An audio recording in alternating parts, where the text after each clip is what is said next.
Live and pre-recorded, this is the Red Ticket Blues podcast. I am Brian Buckley. This is being recorded on January 20th to hit the internets on January 21st. You can always listen to the show on iTunes, TuneIn Radio, Stitcher, and YouTube. Follow me on Twitter at BrianBuck13 and at Red Ticket Blues. So, it is another edition of the Thursday Talk where we have a sports media guest. This week it is Katie Baker, the former writer for Grantland, for Deadspin. You can find her work in various publications. She's well known to the Mongo Nation, Mike Francesa community for writing the pivotal article concerning FrancesaCon 2 last year, which really captured the event in a way no one else could. It was truly amazing. So enough of me blabbing. Let's get to the interview. So we welcome the former Gawker, Deadspin, and Grantland writer. You've seen her work in the New York Times and Wall Street Journal, and new mother, Katie Baker. Katie, welcome to the Red Ticket Blues podcast. Hi, thanks for having me. No problem. The pleasure is all mine. Before we get into everything, Katie, tell us about the new joys of motherhood. Well, this is actually exciting for me because I gave the baby to my husband and I'm sitting here with a glass of red wine. So I feel like I'm at a luxury resort right now doing the podcast. That's great to hear.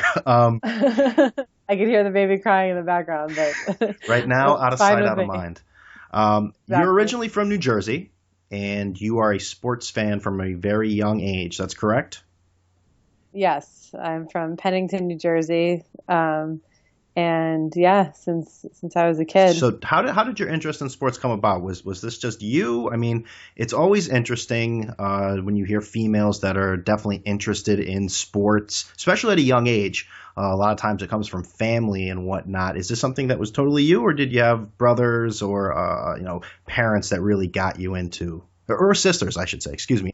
Any siblings or parents that got you into sports?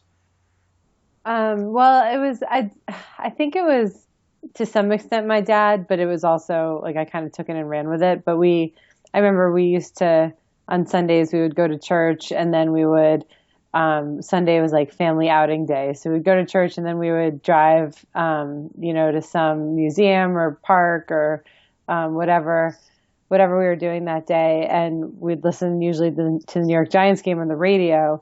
And that was like back in the day, when the Giants were like, 5-11 or 5-10. I don't remember if they had 16 games back then, every year. And so for whatever reason, that was my intro to sports, but it stuck. And then, I was like, I was probably 10 years old, when 1994 with the Knicks and Rangers. So that was kind of the sweet spot for becoming a fan of a lot of those teams. Yes, 94 in New York. It could have been so great if John Starks had hit shots in Game 7, but he only hit 2 of them. But yeah, and John Starks was my favorite player. Rough. So there was a lot of heartbreak, but also a lot of awesome moments when he was like, hitting every 3-pointer and being ridiculous John Starks. So years later, I saw him at Madison Square Garden and basically sprinted after him and got a picture with him, and it's just kind of funny because now I feel like he's like everywhere you turn, like he's kind of around. Yeah, he is involved in a lot of things. It's like not that hard to get his autograph if you want it, but at the time I was very excited. I used to really dislike Starks. I was never a big Knicks fan, but now I see the way the NBA is now. It's just sort of a different vibe to it. A guy like John Starks I appreciate so much more, and it's funny you bring him up. Yeah. Now you wanted to cover sports as an actual career, but you took an unconventional path to get there. Tell us about that. Just a tad bit unconventional. Well, I always laugh when, when people ask me for advice on, how I got to where I am or where I was. And I'm like, well, I worked in finance for like the better part of 7 years, before I did this. So that's one way, but yeah, I mean, in college, I wrote for the sports section of the paper, and I covered the hockey team among many other teams, including at one point like the fencing team and stuff. And I ended up going into finance and did that kind of through the 2000s, basically seeing the rise and fall of the financial markets and Rough time. the world, but it was a really cool job and an amazing time to be doing that. I worked in wealth management, so we kind of saw all sorts of characters and had all sorts of crazy investments and had clients who were invested with Bernie Madoff, against our best recommendations, I might add. But it was pretty crazy just to see the way that everything was so high flying and then was suddenly just, the responsible for some of the worst moments in U.S. history. So that was my sports introduction. So you're at Goldman Sachs, but in finance, but you haven't lost that drive for sports and writing about sports. So at the same time, you're submitting your work to various websites. I mean, you're burning the candle at both ends. You're waking up early and editing articles at work, I should say. Did you ever say to yourself, how long can I do this double, not double life, but you know what I mean, both jobs here? Is this sustainable in the long run? I mean, yeah, like I was always like kind of two things. Like one, wondering when I could, really convert the stuff I had been doing on the side into, an actual job. And I didn't know if or how to do that. And then the other was I just was kind of constantly waiting for the other shoe to fall in terms of, Goldman was very, they didn't want people talking to the press. They didn't, we weren't, Gmail was banned at work, Facebook, they were all blocked on the system. And I was kind of just always waiting for the day when they would discover that I'd been writing, because I was writing under my own name for a lot of it. It's just that I happen to have a name that's so common that I was sort of banking on people just assuming it was a different Katie Baker, and there actually are other different Katie Bakers who are writers, so that would have been possible. But yeah, I mean, when the financial crisis really started hitting hard and there were layoffs all the time, I was kind of always waiting to be laid off or something like that. But yeah, at the same time, I knew how hard of an industry media is, so I wasn't really trying to immediately jump ship, before I had like a good opportunity that made sense. No, that makes perfect sense. Now, at this time, the website in question, I mean, you're writing for Deadspin. Now, I know you probably told this story 100 times, but you have to tell us how you're writing for Deadspin. You're still working finance, and you're telling some friends and acquaintances at a bar about how you were at the NHL Winter Classic in Pittsburgh, and a gentleman tries to sort of one-up you. Yes.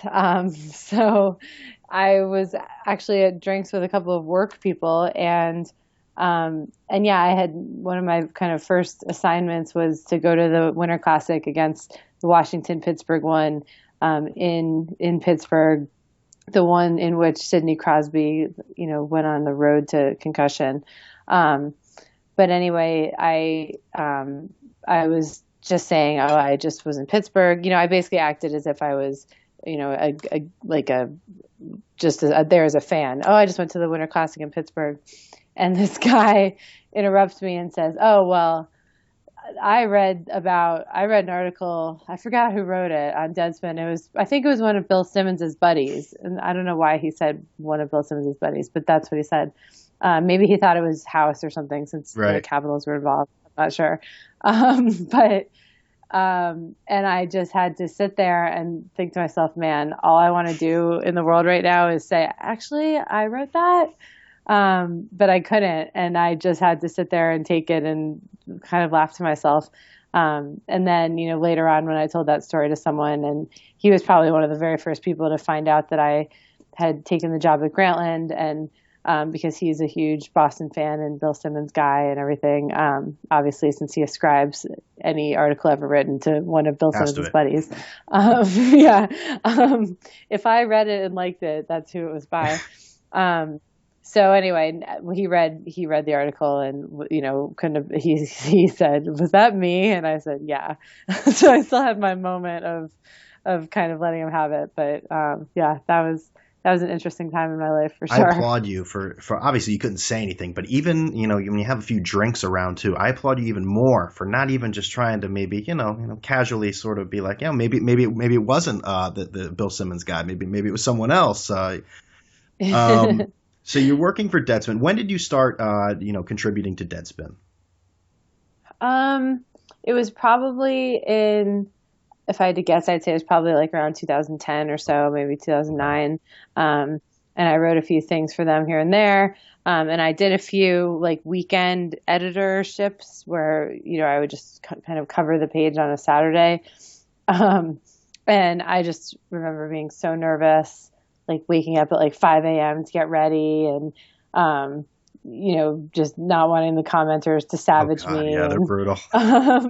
Yeah, and it was some very exhilarating days, and but I've always had a lot of love for that site, even though they obviously have had the people involved have had their eye on Grantland here and there and everything. But to me, my relationship with that site precedes all of that, and it's staffed by a lot of really smart, interesting people. I think they are very aware of the things that people get mad about. I think it's no surprise to them. Like they know exactly what they're getting into with stuff. And random shout out, but I think Barry Pachetsky is like one of the more underrated sports writers out there. He always, whenever I read his hockey stuff, I'm like, Barry just nailed it. There's nothing more to say. And he does it so casually and offhand. Like, I'm just going to write a post on the hockey game. And it's like perfect. So you're working at Deadspin. And when is it that you come into contact with Bill SImmons?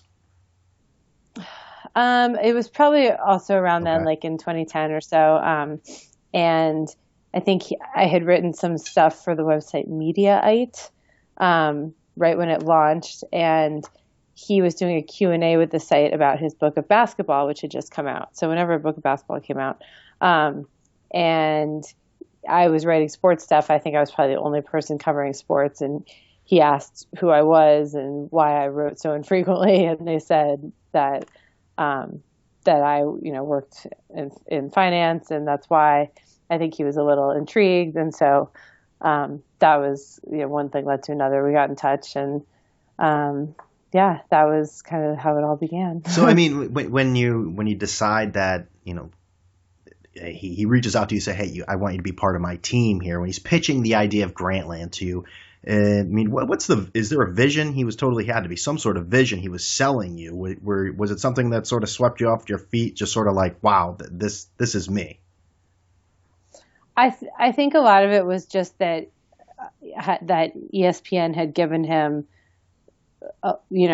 free reign, creative freedom and some money, and so to me, so much of it was just, oh my gosh, like this guy that I've been reading at work before that at college, I think, for so many years, like is suddenly, being given free reign, as you said, and wants me to be involved. And, that to me was just exciting. And from talking to him a little bit, I knew that, not any specific vision or anything, but I did just know that he wanted to have kind of an online magazine of sorts, and had, wanted to mix together sports and culture. And, so it was a no-brainer and really exciting opportunity. And, I remember it was my birthday when he, I think, emailed me to say that things were progressing, and I was like by myself and just like did a fist pump. It was like a movie scene. I was just going to say, it sounds like the end of like Breakfast Club or whatever. Ah! Yeah, like I did like, a little like double, guns blazing fist pump in the air. And I'll just always remember that moment. It was kind of just like one of those, thunderbolt awesome. moments. At Grantland, you wrote about everything and anything, but your bread and butter was certainly hockey. So what are you thinking when you hear someone like, I don't know, Mike Francesa, or even the common man when they talk down to hockey? Are you seething inside?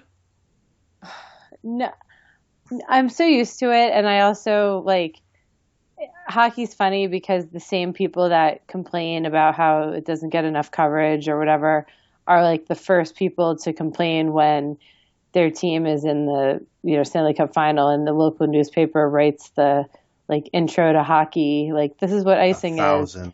And they get so angry and they hate new fans and bandwagon people. And I think like Greg Wyshynski and probably others have compared it to like indie music fans that just they love their band so much and can't understand why it's not big time. And then the second that they have to go to they can't get tickets to a concert, they're just like so angry. So, I mean, especially with Mike, I just think it's funny. It's it's kind of part of his. I think last year at FrancesaCon, there was someone there with like a shirt that said, "We're not talking about hockey today." Right? Yeah, today.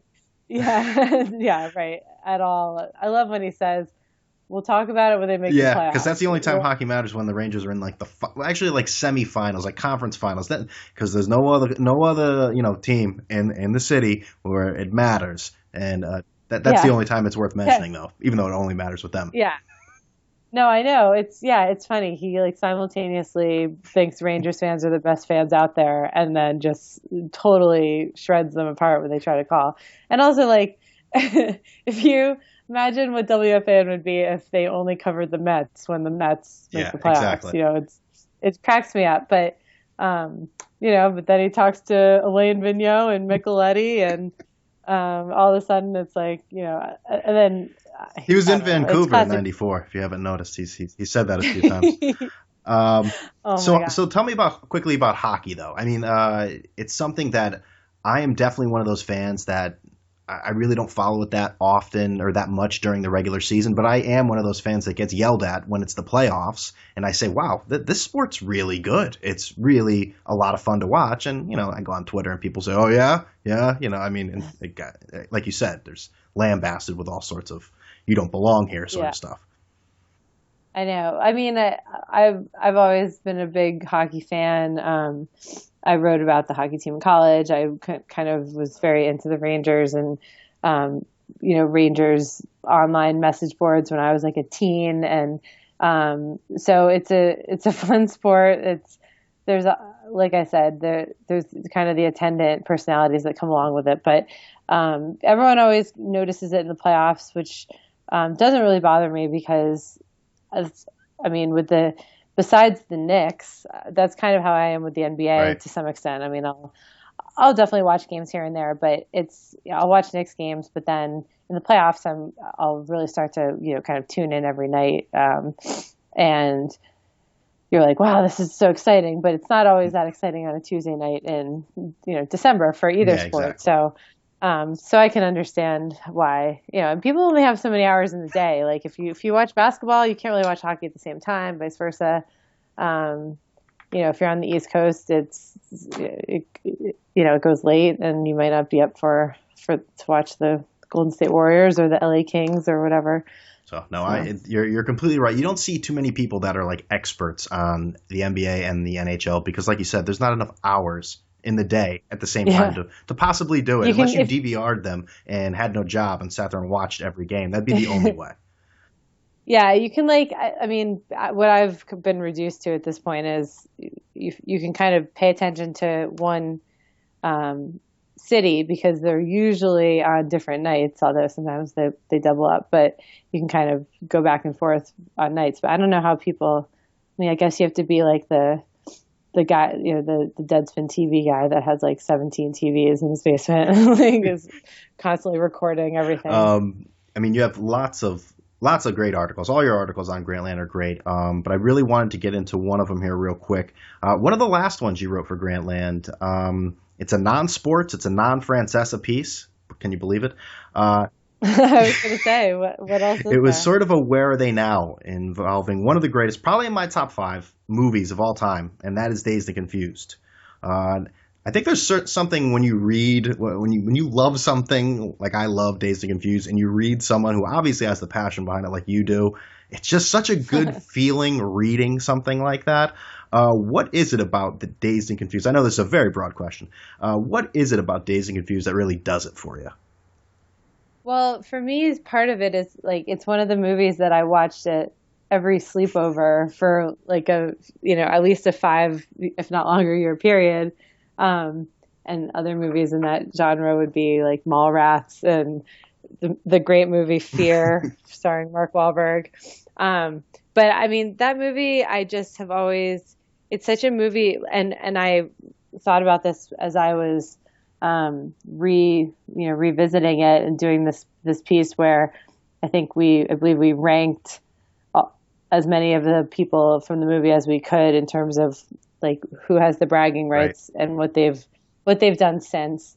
But was just seeing how perfectly cast it was, and all these characters who every character was kind of a caricature, but at the same time they were a really realistic person that like everyone knows like the guy who has graduated and is yet still always there, aka Matthew McConaughey. And it was really cool to research that, because if you go on YouTube and I don't know, you just do a search for like Dazed and Confused casting videos, I'm sure you'd find it. But they have, for pretty much every main character, they have like a cast, like their actual audition video, and then they also have like an interview with them where they're talking about what they think the character is. And I mean, I was dying. It was old Matthew McConaughey, and even people like, young London brother number 2, like was it Jason or Jeremy? It was, and then the people that even play kind of more minor parts, Parker Posey, obviously. Like it was just so fun to watch in that movie, when it ends with them on the football field after an all-nighter. I was like, you watch that and you're just thinking about how the best days of your life were when you were 17 years old. If only you knew. Right. No, but you're totally right. It's those people, and it's just like it's some of the scenes too. It's the people. I said, like, it totally reminds me of high school, just corny sports coaches, just trying to act like as if this is the best moment of your life and you need to take advantage of it. And even just little scenes like that epic party at the Moon Tower when the guy, I forget his name, but he stands up and then he realizes he's way too drunk to talk or to walk, and then he sits back down. And I'm like, I've seen that at parties, and there's no talking whatsoever. Yeah. Just sort of, it's not gonna work. The other thing, the other thing that it really nails is like the huge life difference. And the other show that I would say that nails this too is the late great Freaks and Geeks, but just like that absolute epic life difference between a freshman and a senior. And how, that there's a bigger difference between a freshman and a senior in high school than there is between, that same senior in high school and me right now. It's just, so I think about that, and it was obviously funny looking at the character of Mitch and remembering all the, San Francisco Giants, Lincecum comparisons. And, that's just one of the great movies. It's, I think, when I posted it, like you just see the Twitter replies roll in, and everyone has like a different favorite line that they quote from it all the time. And I always just love Party at the Moon Tower, because that was sort of when I'd say that to people and they didn't get it. It was just sort of like, it was like the Slater somewhere. I just go, okay, all right, you don't get it. And check you later. Yeah. And by the way, that sort of the hazing, I don't know if that was that even allowed at the time of that movie being made, just the ridiculousness of just free for all throughout the entire city to just beat kids. But I know it wouldn't work now. But yeah. I mean, we had our share of like little hazing but nothing things, but it was not. It did not involve driving through a car wash, like open air, and people running around with paddles. Exactly, and that was completely allowed. So we mentioned Michael Patrick Francesa. You have written probably the definitive holy book of FrancesaCon 2, which is absolutely spellbinding, by the way. But at what age did you start to listen to Mike and the Mad Dog? So that's a good question. I mean, I definitely, like, my big thing was when my dad drove me to school, we always had Imus in the morning on, in the morning. And so I always have a soft spot for Mike Breen, because he at the time was the sports guy for them. And then I don't know exactly how old I was. It was probably, around, I was probably starting when I was 10 or so. I mean, we listened to the Giants games before that, but I mean, I'd say late elementary school and then into middle school and early high school. Like I'd say middle school and high school are probably the really big time. I can remember being at like field hockey camp in the summer and like during lunch break lying in my dorm and hating life and hating field hockey camp just because it was boring and hot um, and listening to like Mike and the Mad Dog. And this shows you how long ago it was, talking about like Rangers free agency, which I don't think I've heard Mike seriously. mention. That was quite a show then. That was a rarity. Yeah, but this was back pre-salary cap when free agency involved like, ridiculous $100 million contracts and everything. So I guess it was more of a topic, but yeah, so I mean, I've been, a long time. Yeah, it's funny. I have people on and I'll ask them, WFAN people or fans, and they all sort of have the same story. It begins the same way, where I was in the car with my dad on the way to school, and it's just remembering either Imus or my dad picking me up, hearing Mike and the Mad Dog. It's just funny the way that happens. The time. I mean, I'm trying to think. Like, I remember, like, I mean, and it's funny because the way I became a Mets fan, I wasn't really a baseball person, but they were the Mets flagship station, RIP. And during the kind of Piazza years, I guess, like when they really started to have a couple late season, run close to the playoffs, I think for a few years, and then they finally made the playoffs. I just kind of became a fan by osmosis because the games would be on and it would be the late summer and there was nothing else going on in my life, except like sitting in my house. So and then I kind of remember listening to Mike and the Mad Dog when like the San Francisco Giants would be, kind of battling themselves and, Dog going on his rants about that. So I guess, kind of late 90s was when a lot of it got going. The title of your piece that I spoke about is called "A Huge in the Francesa Pronunciation Zionism Event, an audience with the sports pope at FrancesaCon." Now, we all have our own stories about entering Irving Plaza that day. Tell us yours. Set the scene. Well, I went early because I wanted to interview some of the key players behind the event. Like the guys you had on your show yesterday or today, and then Bill Buchanan and a couple other Mark all Mongo, friends of the Red Ticket Blues podcast have all made appearances. All I'm sure it's the universe and but yeah, so I got there early and it was kind of fun. I had like the vantage point of watching it slowly fill up and I remember talking to like the bartender at one of the little bars where they had, like I think you get like a Diet Coke and whiskey or something. It was some sort of Francesa themed drink. And I said, "Do you know like what this event is?" And he was like, it's like some kind of costume party." And I was like, "Oh my gosh, you must just wait." Like, and then I remember seeing him later and he was like, "What?" Like, it's like, "I don't know what this is, but everyone's like really into it." I was like, "Yeah, that sums it up." Yeah, it was something. So when Mike came on stage there, where were you standing? I was up on the second deck the balcony, and Mike, it was perfect because you didn't even know he was coming out. Everyone's like, "Where is he? I don't know what's going on. Is he really going to show up?" And then he just comes on the scene there. That 8 or 9 minutes. I mean, where were you standing for that?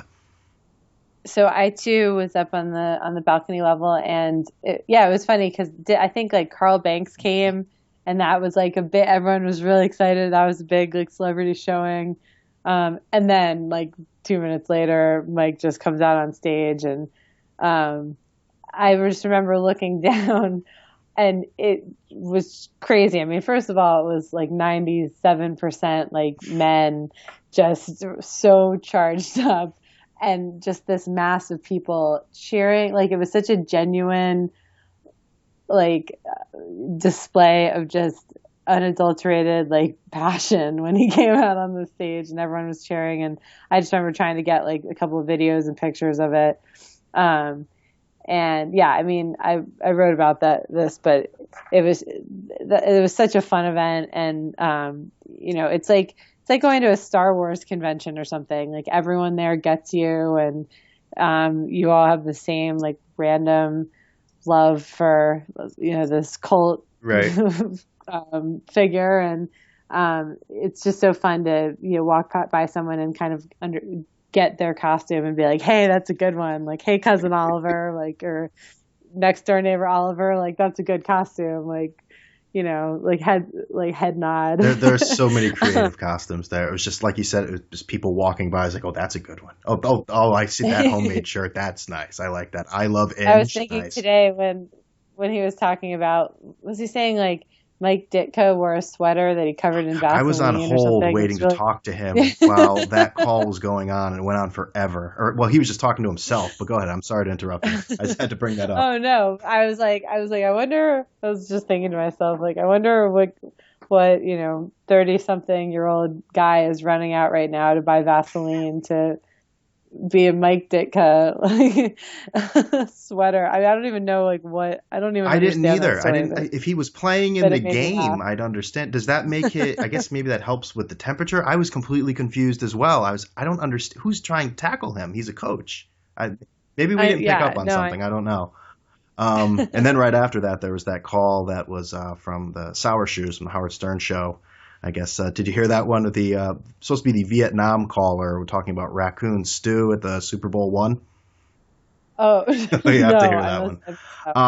I mean, the best is always like, I remember this past summer I was listening, and like summer, some days are better than others, but like it was the call where the guy called about like the Rose Bowl in the 60s. And Mike thought he was like a prank caller for like 20 and just was baiting him along for like 10 minutes. And then it turned out it really was like this old timey quarterback, and they like ended up talking for like half an hour. Totally gave that guy the third degree as if he was trying to pull a fast one on him. Oh yeah. Who's the equipment manager? What was his name? Just. You played in the Rose Bowl? Yeah, all right. And you can like hear him looking it up. And then like finally he's kind of like, wait, like this guy's legit. Oh my God, I was dying laughing. That's a staple of Francesa. I remember years ago, someone called up saying they were a big Rays fan, and Mike obviously was not going to believe that. Some Rays fan calling up his show, and he said, if you're a Rays fan, name the starting lineup, the starting pitching rotation, and he did. And Mike just said, all right, Alex, and wherever you're up next, just completely ignores him and does not even give him a shot to talk after that. So. I like when he asks people like what the traffic is like. And the thing is, like, they could say anything, and it's not like he knows what the traffic's like. But he's like, "Oh yeah, you went to Dallas for the Giants Cowboys game? Yeah. How was the traffic to the stadium? Like that's gonna catch them." It's right so now, cool. the definitely in the coming days too, especially with FrancesaCon coming up, the snow is definitely going to be a topic on the show. Oh, yeah. And Mike makes some prognostications sometimes with the weather that don't go too well. And he doesn't really like many topics. He doesn't like admitting when he's wrong. So that should be interesting going forward. So the 8 or 9 minutes when Mike is on stage, I mean, it really is. I've always been a Francesa fan, but that was really. I'm gonna hate myself even after I say this, but it was a thing of beauty. From the chants to the costumes to Mike waiting for hours meeting with fans. I mean, that was really amazing. Now, I have to ask, when it was your chance to approach Mike, what did you say? What was the exchange? That is like such the question. It's like the question of like, what would I name a boat if I ever had a boat? Like when you're walking on a marina. I just said, so I was like up in the VIP section because I had a media credential. It wasn't anything exciting, but I was just up right when he got there. And I think I said, "Hi, like Katie from Pennington. I've been listening to you forever. Like, so nice to meet you." And, that was about it. Nothing too life-changing. But the picture I got, like, I don't think I've ever seen a smile like the one I have there. It really, like, when you talk about his 8 or 9 minutes on stage, like, you really do see that he is such a performer. And he obviously doesn't usually do these sorts of live events, but he just had, I mean, he had everyone just wrapped. And when what was it he said about Michael Right. K? He said, "Oh, no one cares about that guy," and just mumbled it, and people were like going crazy. It was Like he allowed um, that F Michael K thing to start too, like to keep oh going and going. He was. I was a little worried the first minute or so because he wasn't really saying anything. He was just sort of looking at everyone. I was like, oh, I don't know how this yeah. is going to go. But like you said, once he got started, I mean, you could see he was a performer. Yeah, I mean, it just the energy in the space was just so fun, and I just remember being like, I'm so happy. This is just such a weird and crazy, but awesome, and very earnest. It's such a.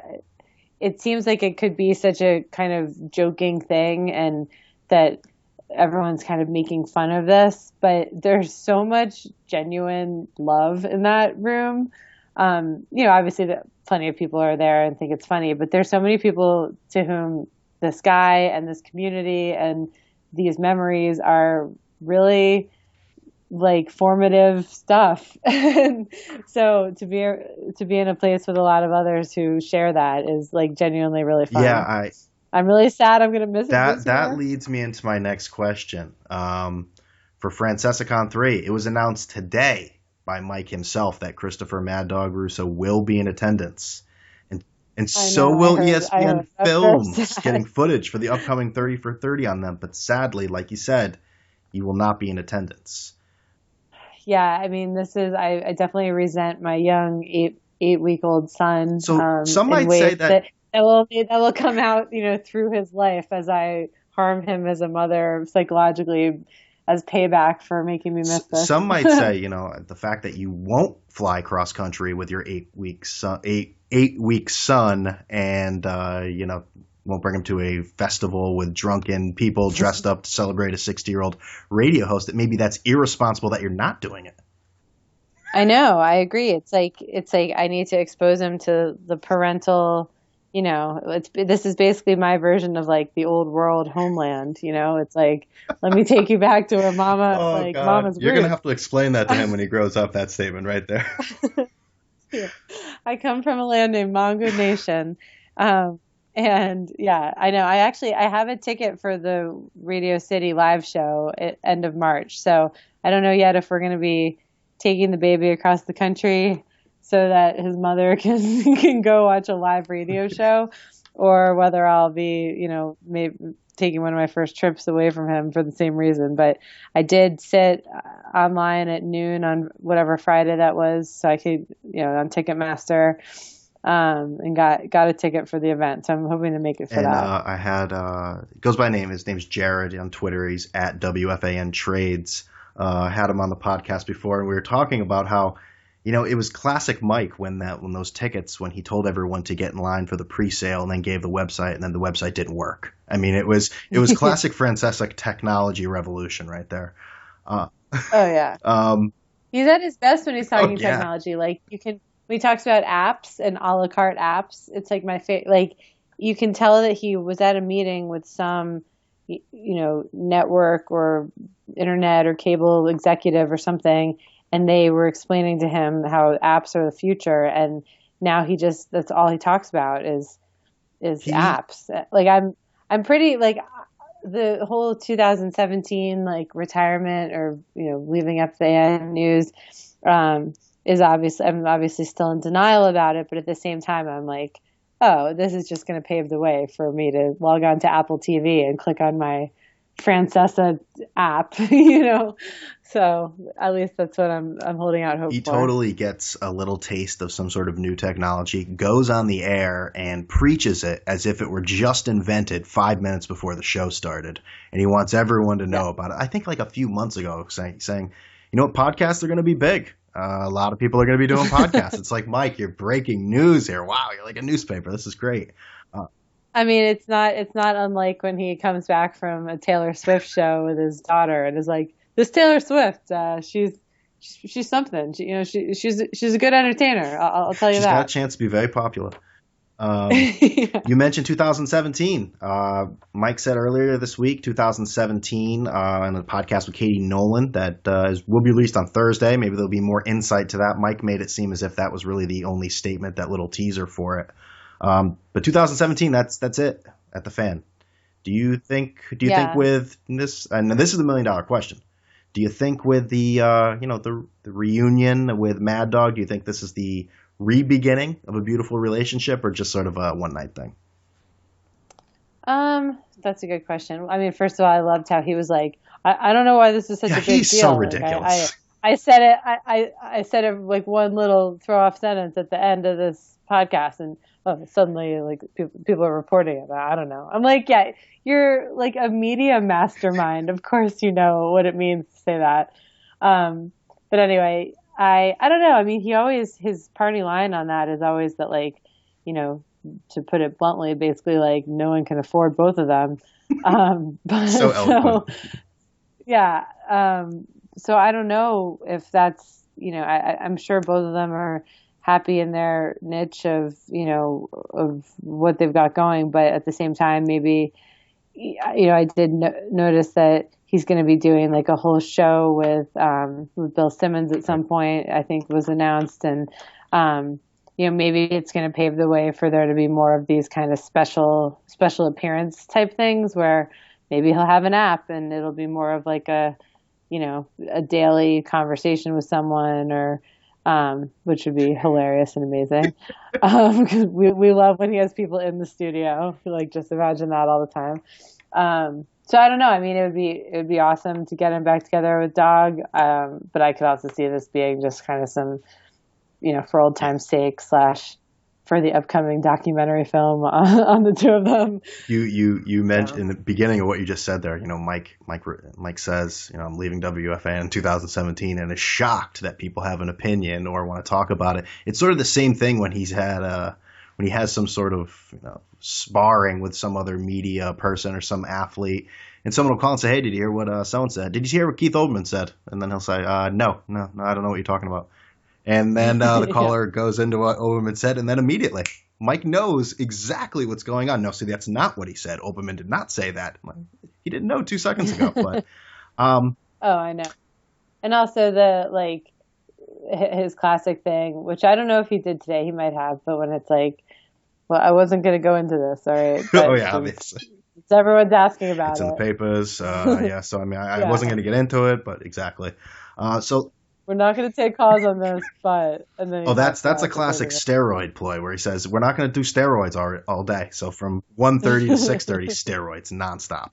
That is all about Mike Francesa. They're promising that we're not going to talk about something and continuing to talk about it for the entire week. Yep. So I want to say, Katie Baker, Grantland, unfortunately, is no more. When and where will we see you and your work again? That's a good question. Okay. I'm currently, I'm not going to break any news like Mike, unfortunately.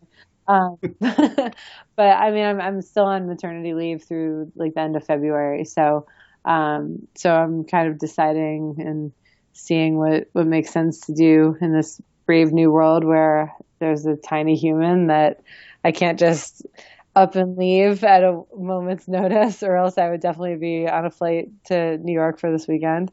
But we'll see. I mean, Grantland was such an amazing opportunity that it's hard because nothing really adds up and comes close to it. But I'm excited to see what's next and see what the next phase brings. Grantland is sad. I still have it on the presets on my computer. So, and I'll still go there and forget and be like, oh right, yeah, there's nothing. I know it's like Ouija board, like your fingers just like navigate the browser to .com. You're like, it says here's the archives. I say, oh yeah, the archives. So I want to thank Katie Baker for coming on the Red Ticket Blues podcast. But to play us out, I have 3 questions for her. Are you ready? Okay, I think so. For Deadspin and Grantland, you wrote about the New York Times wedding sections and the hilarity involved, and you graded them. Is there one ridiculous proposal you saw on there that sticks out among the rest? There was a guy who had a work associate come with him in like the Bahamas or something and go out and like scuba dive and bury a ring in like a little buried treasure box, like in a coral reef. And then he and his fiance like happened to come and snorkel and find it. That's one of my favorites because I'm just imagining like the poor like analyst at some law firm or finance thing that like is like so stressed about scuba diving with like an engagement ring in the Bahamas, like, and not losing the ring. So that's a lot of effort. I'll give him that. So number 2, favorite hockey player growing up. Probably Mark Messier. Yeah. And number 3, no one knows the answer to this question, but I'm going to throw it to you. Who will replace Mike Francesa on WFAN in 2017? Oh my gosh. I don't know. Like, is it going to be Evan? Like, I don't know. Beningo says he's been threatening to retire for the last 5 to 10 years. But I don't think I'd see him going in there. They'd have to modify. They'd have to modify the schedule because I don't know if Evan could do 5 hours. That's the thing. Yeah. Like, I love Evan, but yeah, I mean, it's not like they have like an obvious like succession plan in place. So maybe they'll make the midday show longer and then have Evan in there or something. I don't know. No, how do you follow the king? It's going to be like Joffrey. You're the end of your article for Grantland on FrancesaCon. It mentioned something along the lines of, Mike, maybe I'll have to remember this when I want to run for mayor one day, and you ended it so perfectly, and you just brought that up there. Why would he want to run for mayor when he's already king of New York? That's just so perfect. It is. Exactly. Katie, I really want to appreciate you. I really appreciate you coming on, and you can follow Katie on Twitter at Katie Bakes. Katie, it has been a pleasure to have you on the podcast. Well, thanks for having me, and enjoy this weekend. I'm so sad. I can't explain how sad I am. So have fun. So that was Katie Baker, and she is a true Francesa fan. I think you can tell. She gets all the little jokes, the nuances about the man himself. So there's no faking the funk there. I really want to thank Katie for coming on. That was great. That was a lot of fun. It really was. So remember, you can always listen to the show on iTunes, TuneIn Radio, Stitcher, and YouTube, and follow me on Twitter at BrianBuck13 and at Red Ticket Blues. Like the show on Facebook. Go and leave a review. Give me ratings. Give me reviews. Give it to me all. And with all that being said, I'll see you Saturday. I'm out of here. Number one. Number one. Number one. Number one. Still. Who the hell are these guys? You're supposed to look like me.